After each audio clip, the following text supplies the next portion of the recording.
Yes, master. This goes. And it's going to be nice and hot ski.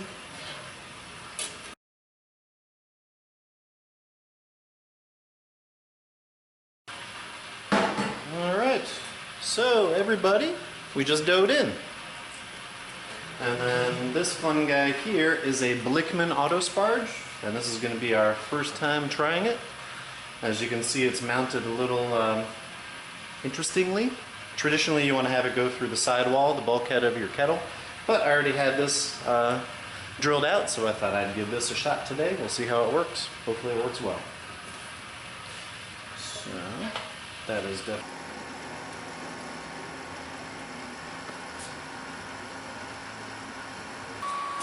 Alright, so today we are going over the Blichmann Autosparge. It's a trial run for me and for Graham, I believe. I've never touched one or used one before. Want to touch it? Touched it. You touched it. Alright, so Autosparge is a pretty simple, ingenious contraption for sparging. I don't know if you've ever been sparging and then, you know, you get distracted and all of a sudden your mash is overflowing because you got the flow rate too fast, or worse sometimes is your grain bed has gone dry because you have the flow coming from your mash to your boil kettle faster than the sparge water is coming into the mash. Ooh, yeah. So what that does is both ways. It's going to disrupt your grain bed, that natural filter bed that you've established, and it's going to mess with your efficiency and stuff like that. Concentration's going to be totally off. Cool thing about this Autosparge is you hook this. This is the sparge water coming in, and then this is the sparge water going out to your mash lauter tun.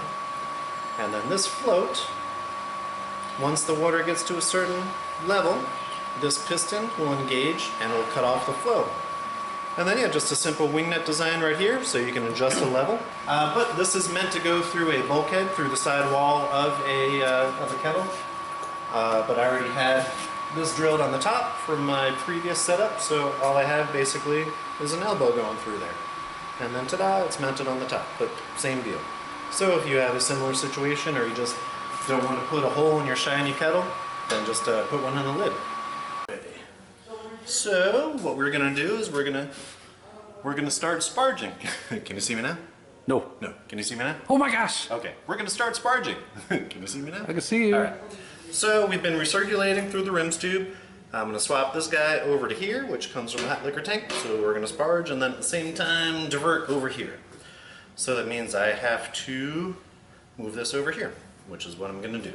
And then I just use this to catch anything that spills out so I don't make a mess. You want me to help with anything? I think I'm alright. Okay. But I appreciate the offer. Anytime. That's what my hands are here for. My Helping hands. Alright, I'm excited to see how this Autosparge works. I am too. I'm excited anytime we try anything new and hook it up and pass wort through it. Alright, see? I avoided a mess. Just a minimal mess, but a mess just the same. Stick your nose in it. Not your beard. Does smell good. Yeah. Oh yeah, just pour it in there. Thank you, sir. What hops are we using? Those are Chinook and Simcoe. Oh my gosh. I just totally bashed myself. Looked like you had a sack up on your face. I'm totally leaving that in. Alright, so let's start sparging, see what happens. Okay. You can toss that in one of those buckets. Thank I you, was sir. going to throw it. Alright, so in theory, I can just start the sparge water running and not have to worry about this overflowing because we have the Autosparge. So let's try that. Alright, so I'm going to open some valves and get this guy running. Open it up a little bit. And here comes the sparge water.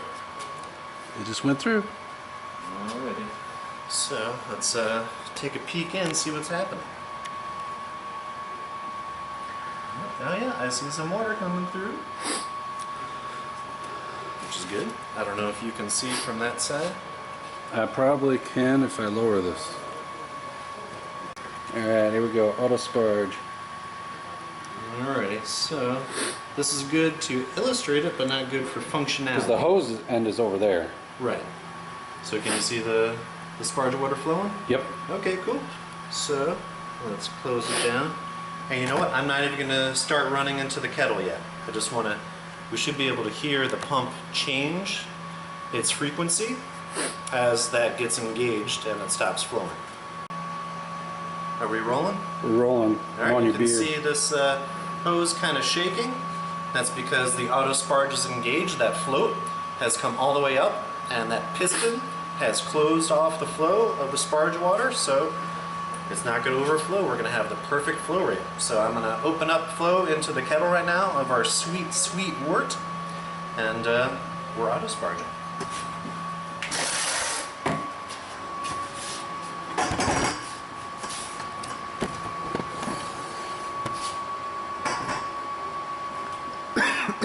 Yeah, I inhaled a whole bunch of dust from the house when it smacked me in the face.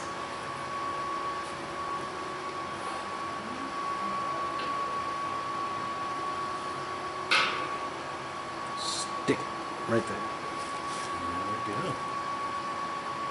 Oh man, that smells good. Holy moly. First wort? Yeah. Oh man, I'm gonna have to blow my nose. Really got hot dust in there. Them hops.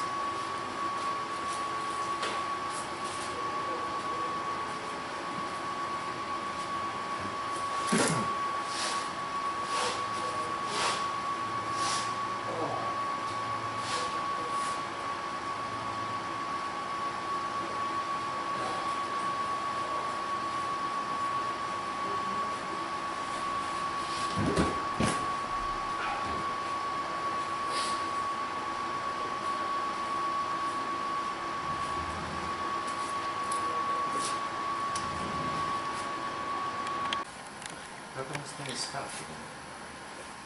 Oh. Oh no, it's going. Okay. It's a good one. It's a good one. So Alex, we got. Oh no, that's not it. It's not it? That's the pre-alarm. That's to tell us to get ready. Oh, okay, good. Because I could have sworn. You got 16, 15, 14, 13 seconds. Oh my God! Okay, so we got our 15-man hop edition. We got 2 Whirlflock tablets in here. 5, 4, 3, And then we got Yeast Nutrients. 1. Oh my God, we gotta add it in there. All right. Everything's good. Cool.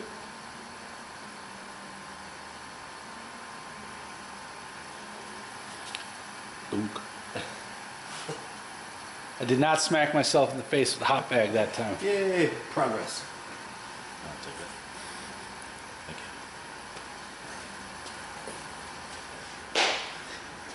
you. It was a good imitation.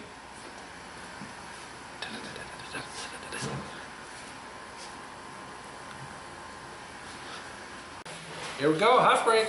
Woo!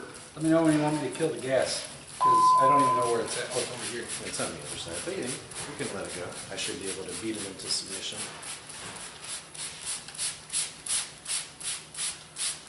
Look at that hot break. Go down.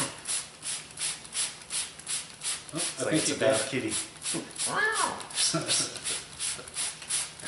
Down, black cat.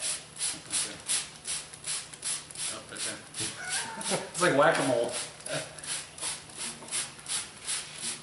Not bad. Good job. Thanks. Don't know if we're out of woods yet, but we'll see. Well, you'll have to worry about it when you put your. Are you putting any more hops in? No, yeah, that's another reason I like those first wort hop editions. Don't have to worry about it creating points of nucleation and trying to boil over on you. Beep, beep, beep, beep, beep.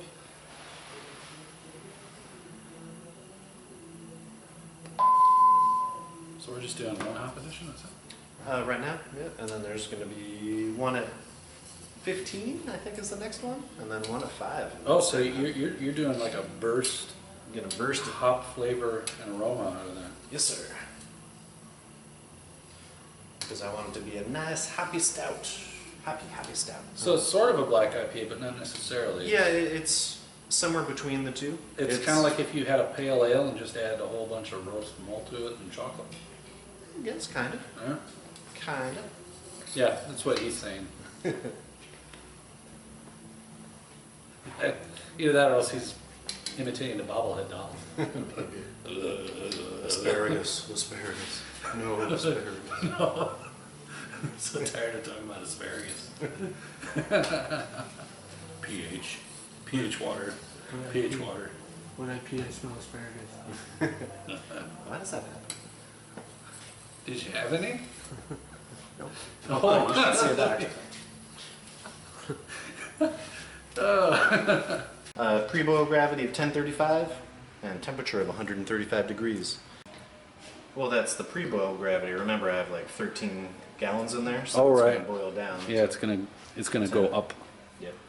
So we can calculate our gravity. So 1053. Spin, spin, spin. I like to spin it because it looks fun. come on, calculator.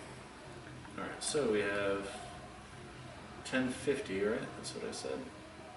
1035. Well, then it corrects to 1050 Oh, after the Temperature correction. So 50 times 13 gallons equals 650 gravity points Yep. divided by 10. That's easy. Is going to equal 65. 1065 corrected gravity. Yeah, that's perfect. Right there. And then we'll just kind of. And then if you can close up on that,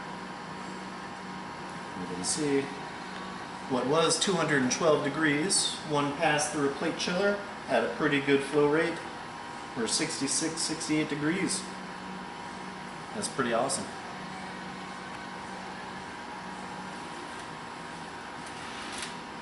We're even a little cold. I can make it go faster. Yeah, so if you find your wort coming out at too high or too low of a temperature, a couple things you can do with the plate chiller is decrease or increase the flow of the wort, or decrease or increase the flow of the cold water.